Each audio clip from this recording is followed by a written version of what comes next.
And we're now going to hand over to Rebecca Haylock, who's the project manager for Acquia. And as Andrew just said, she's going to really explain how the 3-day sprint participants shared their thinking and developed this sort of transformation roadmap. And I believe the presentation's going to keep us on our toes with some interactive elements, so I'm told, Rebecca. So over to you. With a bit of luck, Peter, thank you very much. And thanks everyone for inviting me to speak today. Thank you, Andrew. That was a great introduction to the sprint. As Peter said, I'm Rebecca Haylock and I'm a consultant project manager for Acquia. I work on a range of the zero leakage big question projects and also zero interruptions projects. And with Andrew and others, I was involved in organising and running the sprint back in September. So I'm going to talk to you about one aspect of the sprint that we developed over the 3 days, which was called a transformation map. And like Peter said, this is going to hopefully be interactive towards the end, where I'll try and gather some thoughts from you guys just in the chat. So over the course of the 3 days of the sprint, as you can imagine, even though it was remote, there was loads and loads of valuable discussion. The sprint itself was all around developing the 2 specific leakage repair solutions or concepts that Dennis and Mick are going to talk to you about in more detail later.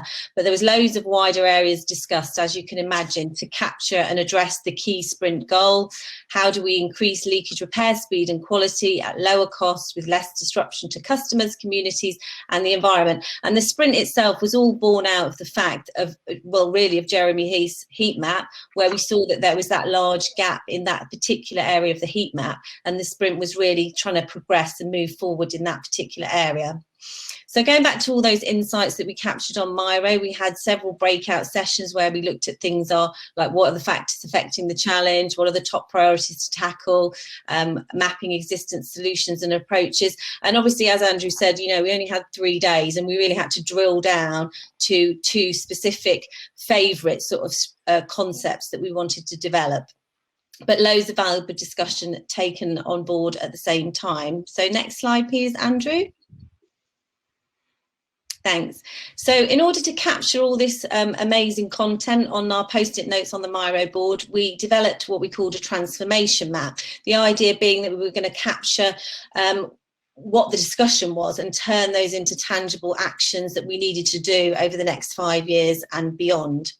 So you can see the transformation map there on the right-hand side with some of the post-it notes stuck on it.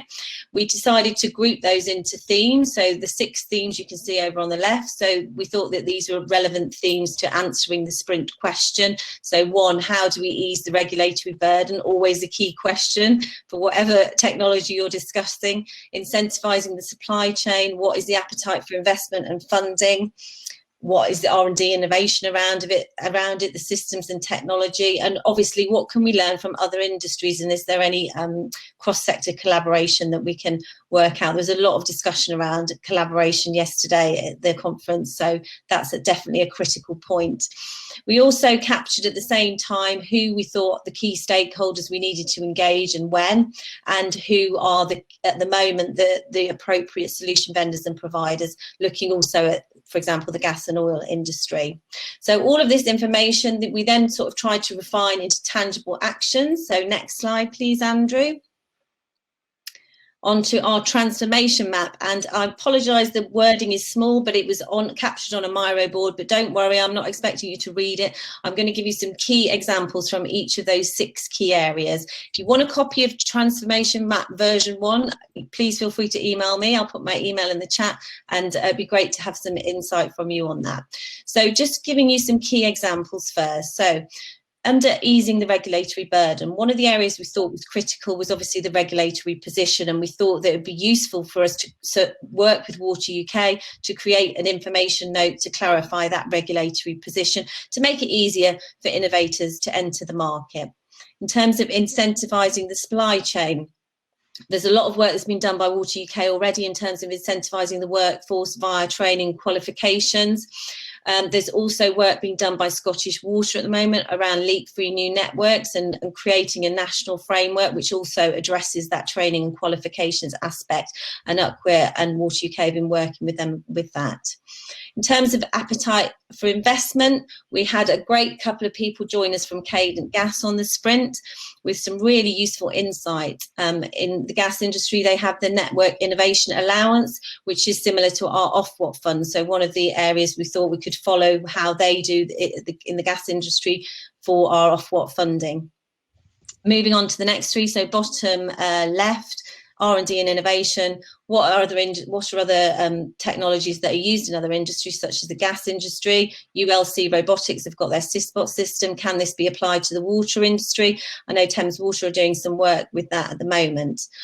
Systems and technology. There's a lot of discussion around how we track existing deployed performance in a database of some sort and looking at new solutions. Could this be captured via, for example, the Leakage Hub and via the new National Failure Database that we're hoping to develop in the next few months. And then looking to cross-sector collaboration and learning from other industries.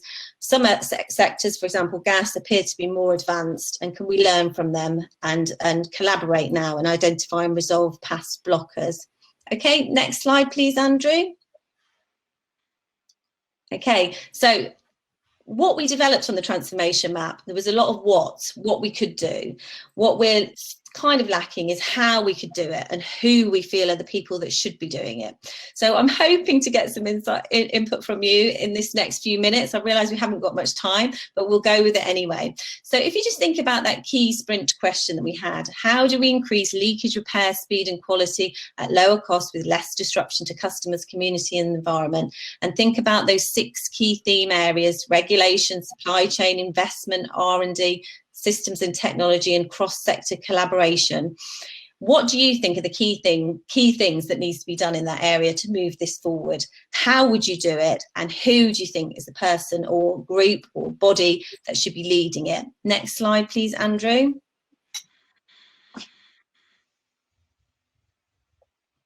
Thanks. So over to you. Have a think about those 6 themes in the purple box there. And for each, just pick one of those themes perhaps that is of interest to you. Think about what the key activity you would carry out would be, how you would conduct that activity, and who do you feel that should be leading on that activity. If you put in the acronym for like regulation, just put reg and then answer the question what, how, who. I'll give you a few minutes to complete the exercise. I'm aware I'm conscious we're running out of time anyway, but if this doesn't work, you can come and chat to us in the sessions afterwards in the leakage sprint fixing and repair solutions session, and we'd love to hear your thoughts on that. So if we just move on to the next slide, what I've got here while you have a think about it, thanks Andrew, is some more of the examples that came through on the transformation map. And feel free to look at these examples. These are more, like I say, of the whats. It would be great to understand a bit more of the hows and the whos, so we can really try and take some of these things forward. So I'll just talk through a couple more examples while hopefully, in fact, what I will also do is just post the sprint goal in the chat as well. There we go. So just to go through some other of these examples while you're having a think. Easing the regulatory burden. I think we all think that perhaps a more flexible Reg 31 to encourage innovation would be great, but how would we do this and who is the right person to take the lead on that? In terms of incentivising the supply chain, one of the examples was, could we devise mechanisms to reward high quality, quick repairs? Again, a great idea, but how could we do that and who is the best person to take that forward? Some of the areas that are very research focused, obviously Upqueer could take forward, but there has to be other people that we could get to take some of these things forward. In terms of appetite for investment and funding, there's potential funds that we talked about during the sprint, from Department of Transport Street Works, Orca and RAIN. Orca's offshore robotics, RAIN is the nuclear industry. Is there funds we can leverage from those research organisations for technologies that would be applicable both in their industries and the water industry, for example? In terms of R&D and innovation, there was a lot of discussion around things that perhaps hadn't worked, but now with new innovation, maybe there is a solution that would work. Systems and technology. Is there systems and technology that support multiple repairs simultaneously?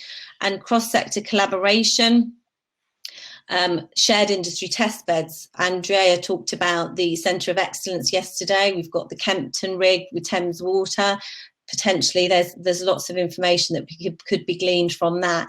So a couple of notes already in the chat, so thank you for that, and I'm conscious that I'm going to run out of time. So if you want to continue posting in the chat whilst also listening to Mick and Dennis, that would be really helpful, and perhaps we could pick up on some of those at the end. Peter, would that be okay? Yeah, we'll do that. Great. So next slide, Andrew. And just before I do that, Joe's made a really good point around regulation. Talk to the highways authorities and government regarding access to roads and rewards for speedy repairs. That's a really good idea. Thank you, Joe. And Mikhail said, is there a role for future water in supply chain? Another good point. Thank you. This is really helpful. So any other ideas like that, if you want to post them in the chat, that would really help me take this transformation map forward. So just to summarise, the transformation map was developed just during that 3-day sprint and now really needs moving forward, mindful of the barriers to implementation and how these can be overcome. There's lots of learning from potentially from the gas industry, etc. And we must encourage and be open to wider cross-sector collaboration. Please email me. I'll put my email in the chat if you'd like a copy of the transformation map and would like to input further. And thanks ever so much for your time.